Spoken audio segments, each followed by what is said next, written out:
அனைவருக்கும் வணக்கம். இன்னைக்கு முக்கியமான ஒரு கொஸ்டின் வச்சிருக்கோம். அது என்னன்னா, நான் ஸ்டாப்பா என் மைண்ட் ஓடிக்கிட்டே இருக்கு. குறிப்பா நெகட்டிவாவே ஓடிக்கிட்டு இருக்கு. ஃபியர்ஃபுல் தாட்ஸா ஓடிட்டு இருக்கு. நெகட்டிவ் தாட்ஸா ஓடிக்கிட்டு இருக்கு. அந்த தாட்ஸ்ல இருந்து மீள முடியாம செத்துடலாமான்ற அளவுக்கு ஓடிக்கிட்டு இருக்கு. எனக்கு ஏதாவது தீர்வு சொல்லுங்க அப்படின்னு சொன்னா என்ன சொல்லுவீங்க அப்படின்னு சொல்லி கேட்கணும். எல்லாருமே அற்புதமா பதில சொல்லியிருந்தீங்க. பேசிக்கலி வாழ்க்கைங்கிறது விளையாட்டுன்னே அவங்க புரிஞ்சுக்கல. அவங்க வந்து ஏதோ சுகமா சொர்க்கம் மாதிரி இருக்கணும் அப்படின்னு. விளையாடினா தானே சொர்க்கம் வரும். சும்மா உட்கார்ந்திருந்தா போர் தானே அடிக்கும். இப்ப விளையாடணும். விளையாடணும்னா என்ன செய்யணும்? 4 பேர் நெகட்டிவ் பெர்சன்ஸ் இருக்கத்தான் வேணும். அப்படி இருந்தா தான் விளையாட்டுல சுவாரஸ்யமே இருக்கும். எதிரணி வீரன் இருந்தா தானங்க விளையாட்டே நடக்கும். எதிரணி வீரர்களே இல்லைன்னா எப்படி நீங்களா வந்து சேம் டீம் பிளேயர்ஸ்குள்ள எப்படி ஆடுறது கேம? அந்த ஒரு பேசிக் புரிதல் அவங்களுக்கு இல்ல. அந்த தமசைக்குன்னா ஒரு சோம்பேறித்தனத்தினால எதுவுமே செய்யாம ஜம்முன்னு எல்லாரும் எனக்கு அன்பு காட்டி எல்லாரும் என்ன வந்து சந்தோஷமா வச்சுக்கணும்னா, ஒரு உண்மையிலேயே வந்து சந்தோஷமே கிடையாது. அது போர் தான் அடிக்கும். சேலஞ்சிங்கா இருக்கணும். நம்ம ஃபேஸ் பண்ணணும். லைஃப்ல டிஃபிகல்டீஸ வந்து வெல்கம் பண்ணிட்டு அத ஃபேஸ் பண்ணும்போது, அது த்ரில்லாவும், சந்தோஷமாகவும் மாறும். அத விட்டுட்டு, ஐயோ! ஏன்னா கஷ்டப்படுத்துறாங்களே, கஷ்டப்படுத்துறாங்கன்னு நினைக்காத. உனக்கு சேலஞ்ச குடுக்குறாங்கன்னு நென. உனக்கு எதிரணி வீரர்ல இருந்து உனக்கு ஒரு விளையாட்டுக்கான வாய்ப்ப குடுக்குறாங்க அப்படின்னு நினைக்கணுமே தவிர, அது ஏன் அந்த மாரி நம்ம மாத்தி நினைக்கணும்? அப்படிங்கிற மாதிரியான டிப்ஸ் எல்லாம் வந்து அழகா சொல்லியிருந்தீங்க. குறிப்பா வந்து அவங்களுடைய ஃபீல் என்னன்னா, எல்லாருமே நெகட்டிவா திருத்துறாங்களே, எல்லாருமே கெட்டவங்களா இருக்காங்களே, ஏன் வந்து யாருமே வந்து ஒரு நம்பிக்கைக்குரியவர்களா எனக்கு இல்லையே அப்படின்னு சொல்லிட்டு ஒரு ஃபீல வந்து எக்ஸ்பிரஸ் பண்றாங்க. ஆ அது பேசிக் கிளாஸ் அவங்க அடுத்தடுத்து கேட்டாங்கன்னா அவங்களுக்கே புரியும். நெறைய உதாரணங்கள் சொல்லலாம். ஒருத்தன் வந்து ஒரு டாக்டர் கிட்ட போனானாம். டாக்டர் கிட்ட போயிட்டு, "டாக்டர் எனக்கு உடம்பெல்லாம் வலிக்குது. எங்கடா வலிக்குது? இங்க வலிக்குது, இங்க வலிக்குது, இங்க வலிக்குது. எங்கடா வலிக்குதுன்னா, இங்க தொட்டா எனக்கு வலிக்குது, இங்க தொட்டா எனக்கு வலிக்குது, இங்க தொட்டா எனக்கு வலிக்குது, இங்க தொட்டா எனக்கு வலிக்குதுன்னு" அவன் தொட்டு தொட்டு உடம்புல உச்சியிலேருந்து உள்ளங்கால் வரைக்கும் தொட்டு தொட்டு காட்டுனானாம். டாக்டர் இந்த கைய பிடிச்சாராம். "டேய் பிரச்சனை உன் உடம்புல இல்ல. பிரச்சனை விரல்ல இந்த இடத்துல மட்டும் தான் இருக்கு. இந்த இடத்துல வலிய வச்சுக்கிட்டு நீ எங்க தொட்டாலும் உனக்கு வலிக்கத்தான் செய்யும்." அப்படின்னு அவருக்கு எக்ஸ்பிளைன் பண்ணானாம். இதனுடைய இன்னர் மீனிங் என்ன அப்படின்னா, எல்லாருமே நெகட்டிவா நெகட்டிவா இருக்காங்க. நம்ம நெகட்டிவா இருந்தா மட்டும் தாங்க எல்லாரும் நெகட்டிவாவே தெரிவாங்க. துரியோதனனும், அர்ஜுனனும் தர்மரும் வந்து ஒரே ஊருக்குள்ள போனாங்களாம். ஊர்ல இருக்கிறவங்க எல்லாம் நல்லவன்னு சொன்னானாம். ஒரே ஊருக்குள்ள போயிட்டு ஊர்ல இருக்கிறவங்க எல்லாம் நல்லவங்களா தெரிஞ்சவங்க தர்மருக்கு. ஊர்ல உள்ள எல்லாவங்களுமே கெட்டவங்களா தெரிஞ்சாங்க துரியோதனனுக்கு. அப்படின்னு இன்னொரு கதையும் சொல்லுவாங்க. இந்த ஆட்டிட்யூட்ஸ்க்கு வந்து நெறைய எக்ஸாம்பிள்ஸ் நெறையவே இருக்கு. ஒரு விஷயத்த பார்க்கும் கோணம்னு ஒண்ணு இருக்கு. இந்த ஃபர்ஸ்ட் எக்ஸாம்பிளே நம்ம பார்த்தோம். ஒருத்தன் டிஃபிகல்டி குடுக்குறான்னா, எனக்கு சேலஞ்ச் குடுக்க வந்த ஃப்ரெண்டுன்னு பார்க்கலாம். மனுஷனான்னு பார்க்கலாம். It's all how you view. எப்படி நீ இந்த உலகத்த பார்க்குற, எப்படி இத எடுத்துக்கிற, எப்படி நீ அணுகுற அப்படிங்கிற விதத்துல தான் இருக்கே தவிர, நம்ம அடுத்தவங்கள குற்றம் சொல்ல வேண்டிய அவசியமே இல்ல அப்படிங்கிற பாயிண்ட்ஸ் வந்து மேஜரா நெறைய பேர் வந்து மென்ஷன் பண்ணியிருந்தாங்க. குறிப்பா நோட்டபிள் பாயிண்ட்ஸா சொல்லணும் அப்படின்னு சொன்னா, லைக் டிபெண்டன்சி.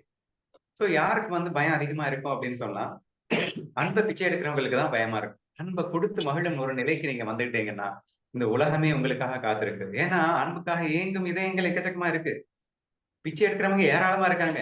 நீங்க ஏன் அந்த 10ஓட 11ஆ பிச்சை எடுத்துட்டு இருக்கணும்?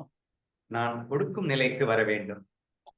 அதாவது ஒரு சேவை பண்றது, ஒருத்தருக்கு அன்ப காட்டுறது அப்படிங்கிறது நெறைய பேருக்கு தப்பாவே இருக்கு. அதாவது அவங்க என்கிட்ட வந்து வணங்கி கேட்டுக்கிட்டா நான் அவங்களுக்கு சேவை பண்ண தயார். அது இல்ல சேவை. அவன திட்டினாலும், அடிச்சாலும், உதைச்சாலும் அவனுக்கு ஒரு தேவைன்னு தெரிஞ்சுகிட்டு, நீ அவனுக்கு செய்ய முடிஞ்சா அதுக்கு பேரு சேவை. That is what we call it as love. லவ்னாலே அன்கண்டிஷனல் அப்படிங்கிறது யாருக்குமே தெரியலங்க. வி ஆல் கீப் நம்ம நான் கண்டிஷன் போட்டே வாழ்ந்துட்டோம். இவ்வளவு நான் பண்ணேன், அவன் ஒண்ணுமே பண்ணலையே. இந்த மொமெண்ட் நீ பண்ணத நீ ஒரு தடவை நினைச்சு பார்த்துட்டாலே லவ் கரப்டட் ஆயிடுது. எந்த எதிர்பார்ப்பும் இல்லாம நம்ம அடுத்தவங்களுக்காக செய்றோம் இல்லையா? அதுக்கு பேரு லவ்.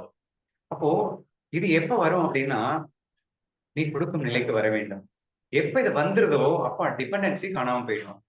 அம்மா, அப்பாவ நம்பி வாழ்றது, கணவன நம்பி வாழ்றது, குழந்தைகள நம்பி வாழ்றது. வேணாங்க. இந்த உலகத்த நம்பி வாழுங்க. இந்த உலகமே உங்களுக்காக தானே இருக்கு. இந்த உலகத்துக்காக அன்ப குடுங்க. அது உங்களுக்கு அன்ப கண்டிப்பா குடுக்கும்.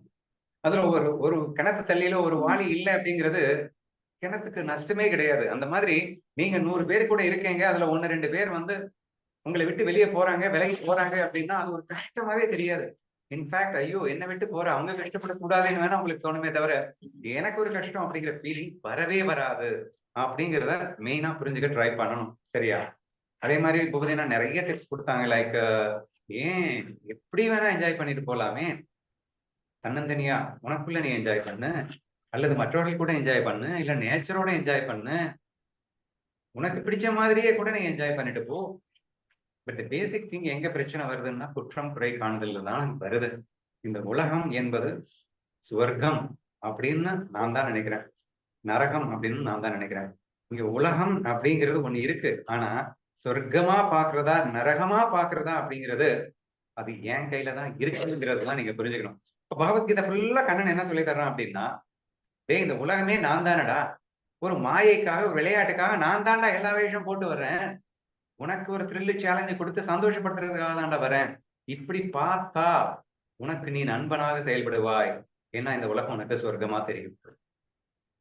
அதை விட்டுட்டு 100 கண்டிஷன்ல போட்டு இப்படி இப்படி இருந்தாதான் சந்தோஷம், இப்படி இப்படி இருந்தாதான் நான் வாழ்வேன், இப்படி இருந்தா எனக்கு பிடிக்காது, சி என்ன இப்படி எல்லாம் இருக்காங்க. So if you put lot of conditions like this, வாழ்க்கைங்கிறது மாய விளையாட்டுன்னு ஆனதுக்கு அப்புறம் யார் என்ன வேஷத்துல வந்தாலும் சந்தோஷமா அனுபவிச்சுட்டு போயிட்டே இருக்கணும் இல்லையா? அதை விட்டுட்டு நான் இந்த மாதிரி கண்டிஷன்ஸ் போட ஆரம்பிக்கும் போது அந்த சொர்க்கமே இருந்தாலும் நீ நம்ம நரகத்துல தான் இருக்கணும். ஸோ தட் இஸ் வை பிரச்சனையே இல்லை அப்படின்னா அப்போ அது வந்து சந்தோஷம்தான். ஆனா சந்தோஷமா இருக்க முடியல. ஏன் அப்படின்னா நாமளே பிரச்சனையா இருக்கும்போது எப்படி வந்து சந்தோஷம் வரும்? ஏங்க சுத்தி சூழல்ல உங்களுக்கு பிரச்சனை இல்ல, சூழல்ல எப்பயுமே பிரச்சனை இல்லையே. அப்ப பிரச்சனையே நம்ம கிட்ட தானே இருக்கு. அப்போ என் மனம் சுத்திகரிக்கப்படவில்லை. அப்போ ஐயோ என்னது இப்படி சொல்லிட்டேங்க, நான் ரொம்ப நல்லவங்க, நான் எல்லாரும் நல்லா இருக்கணும்னு ஆசைப்படுறவன், எல்லாரும் நல்லா இருக்கணும்னு ஆசைப்பட்டமே தவிர நான் நல்லா இருக்கணும்னு நான் நினைக்கலைங்க. நான் நல்லா இருக்கணும்னு நினைக்கணும்னா எது எப்படி இருந்தாலும் நான் சந்தோஷமா இருக்கணும்னு நான் நினைச்சாதானே நான் எனக்கு நல்லது பண்ணிட்டு இருக்கேன். என்னையே நான் சந்தோஷப்படுத்தினாதானே நான் எனக்கு நல்லது பண்ணிட்டு இருக்கேன். அப்போ எனக்கு வந்து பயந்துகிட்டே இருப்பேன், எனக்கு அவங்கள நினைச்சு இவங்கள நினைச்சு கஷ்டப்பட்டுக்கிட்டே இருப்பேன் அப்படின்னா எனக்கு நான் எதிரியா இருக்கும்போது எனக்கே நான் நல்லவளா இல்லையே. ஸோ எனக்கே நான் நல்லவளா இருந்தேன், உலகத்துக்கு நான் இப்படி நல்லவளா தெரிய முடியும்னு எனக்கு தெரியல. When you yourself is enemy for you, how could you expect that others will feel the friend of you? அதாவது என்ன சொன்னேன்னா, எனக்கே நான் எதிரியா இருக்கும்போது மற்றவர்கள் என்னை நண்பர்களாக பார்க்க வேண்டும் என்று எதிர்பார்ப்பது எவ்வளவு கேவலமாக இருக்கிறது என்று புரிகிறேன். திஸ் இஸ் வாட் கண்ணன் வந்து கீதையில தனக்கு தானே தான் நண்பன், தனக்கு தானே தான் பகைவன் அழகா ஒரு ஸ்லோகத்துல எக்ஸ்பிளைன் பண்ணியிருப்பாரு. ஸோ திட்ஸ் எ பேசிக் ப்ராப்ளம் வந்து ஆட்டிடியூட் அப்படிங்கிறது தான் என்னுடைய கருத்து. ஸோ இவங்களுக்கு ஆக்சுவலா எந்த ப்ராப்ளமும் இல்லை. பட் மனசுல வந்து வாட் எக்ஸாக்ட்லி தி லைஃப், வாழ்க்கைனா என்ன, அன்புன்னா என்ன, விளையாட்டுன்னா என்ன, டிஃபிகல்டிஸ் சேலஞ்சஸ் கஷ்டங்கள் இவைகள் எல்லாம் உண்மையில் கஷ்டங்கள் அல்ல, அவைகள் எல்லாம் வரங்கள் அப்படிங்கிற அந்த ஒரு நாலேஜ், அந்த ஒரு கண்ணோட்டம், எக்ஸாக்ட் கண்ணோட்டம், வாழ்க்கை அணுகுகின்ற முறை இது தெளிவா அவங்களுக்கு தெரிஞ்சிருச்சு அப்படின்னு சொன்னா அப்படியே வந்து சொர்க்கமா மாறிடும். இப்ப தாட் பேட்டர்ன்ஸ் வந்து கண்டினியூஸா ஓடிக்கிட்டு இருக்கு. சத்சங்கத்தை கேட்கும் போது ஆட்டோமேட்டிக்கா ரைட் பேட்டர்ன்ல ஓட ஆரம்பிக்கும். அப்ப தாட்ஸை நீங்க கட்டைல் பண்றது ஸ்டாப் பண்றது கஷ்டமா இருக்கலாம். ஆனா அந்த தாட்ஸையே உனக்கு சந்தோஷப்படுத்தும்படியாக மாற்றிக்கொள்வது எளிதுதானே. ஆனா ஓடுற தாட்ஸ் உன்னையே நீ பாதிக்கின்ற மாதிரி ஏன் ஓட்டுற? ஓட்டுறதுதான் ஓட்டுற, அது உன்னை சந்தோஷப்படுத்தும் மாதிரி மாதிரி ஓட்டு. அதை எப்படி ஓட்டுறது? பகவத்கீதையை கேளு, சத்சங்கத்தை கேளு, அதுல சொல்லக்கூடிய அந்த விஷயங்களை ஆராய்ச்சி பண்ணு, பக்தி பாவம் பண்ணு, பஜனை பண்ணு, பாடல்களை பாடு இறைவனை நினைத்து. சோ இந்த மாதிரி எத்தனையோ விஷயங்கள் அப்பயும் மனசு ஓடணும் தான். ஆனா அது சந்தோஷத்தை கொடுக்கும்படியாக அமைகின்றது. சோ இந்த மாதிரியான விஷயங்களை புரிந்து கொண்டு இந்த நாலேஜை கரெக்டா கிராஸ்ப் பண்ணி மெயின்லி இந்த கேள்விக்கு பதில் வந்து அந்த பேசிக் கிளாஸ் தான். ஸோ ஆட்டிடியூட்ல தான் கோளாறு. இந்த உலகத்தை அவர்கள் பார்க்கின்ற கண்ணோட்டம் மாற வேண்டும். இந்த உலகம் என்பது கெட்டதா அல்லது கெட்டதாக நான் பார்க்கின்றேனா, இந்த கேள்விக்கு அவர்கள் விடை காண வேண்டும். ஏன்னா அவங்க சொன்ன அதே உலகத்தை நான் பார்த்துட்டு இருக்கேன், எனக்கு சொர்க்கமா தெரியுது. இந்த உலகத்துல கெட்டவங்கன்னு எவனுமே இல்லைன்னு நான் ஃபீல் பண்ணிட்டு இருக்கேன். அதே உலகத்துல இருந்து அவங்க என்ன ஃபீல் பண்றாங்கன்னா இந்த உலகமே கெட்டதா இருக்கே அப்படின்னு ஃபீல் பண்றாங்க.